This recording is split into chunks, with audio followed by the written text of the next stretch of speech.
शकुली शिंदे ही पारधी समाजातली एक स्त्री आहे. कुरफळे गावात राहणारी बार्शी तालुक्यातल्या पोलिसांनी जी अशी शंका होती की शकुली शिंदेनी काहीतरी चोरी केलेली आहे आणि म्हणून तपासासाठी तिच्या घरी ते गेले.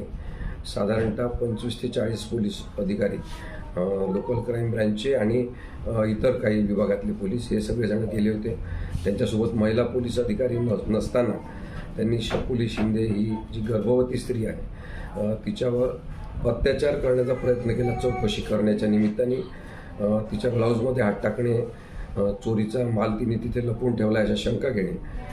त्यानंतर तिने सांगितलं की मी प्रेग्नंट आहे, माझ्या पोटात बाळ आहे, तर मला त्रास देऊ नका.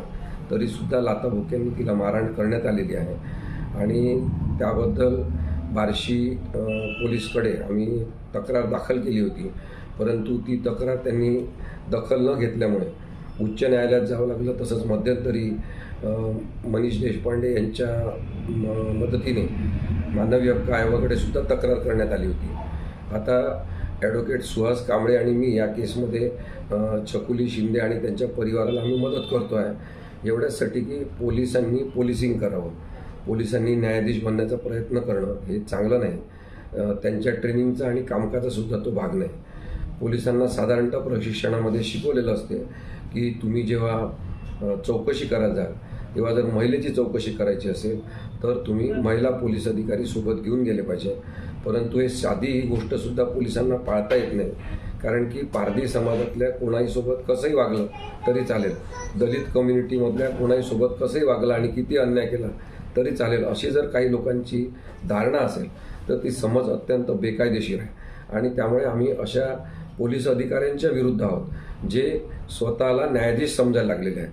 म्हणजे आम्हीच पकडणार, आम्हीच न्याय करणार, अशा मनोवृत्तीचे जे काही पोलीस अधिकारी आहेत त्याच्या विरुद्ध महाराष्ट्रातल्या सगळ्याच लोकांनी काम केलं पाहिजे. अर्थात अनेक चांगले पोलीस अधिकारी आहेत, त्यांची बदनामी अशा वाईट वागणूक असलेल्या पोलिसांमुळे होते, हे सुद्धा लक्षात घेतलं पाहिजे. त्यामुळे ज्या लोकांनी, ज्या पोलीस अधिकाऱ्यांनी बेकायदेशीर पद्धतीने मारहाण केली, राक्षसी स्वरूपाची वागणूक शकुली शिंदे या गर्भवती असलेल्या भटक्या विमुक्त जातीच्या स्त्रीसोबत केली, त्या पोलीस अधिकाऱ्यांना मी सांगू इच्छितो की ज्यांनी शकुली शिंदेवर बेकायदेशीर हात घातले असतील, तिची अमानुषता तिच्यासोबत केली असेल, त्या सगळ्या पोलीस अधिकाऱ्यांची नोकरी जाईल याची व्यवस्था करण्याचे कायदेशीर प्रयत्न आम्ही करणार आहोत. एक असं उदाहरण महाराष्ट्रात घडलं पाहिजे ज्याच्यामध्ये SC ST कम्युनिटीमधल्या लोकांवर अत्याचार करणाऱ्या पोलिसांना पोलीस विभागात जागाच नाही, असं जेव्हा एकदा प्रस्थापित होईल तेव्हा संपूर्ण पोलीस व्यवस्थापन चांगली वागणूक ठेवेल अशी आशा आहे.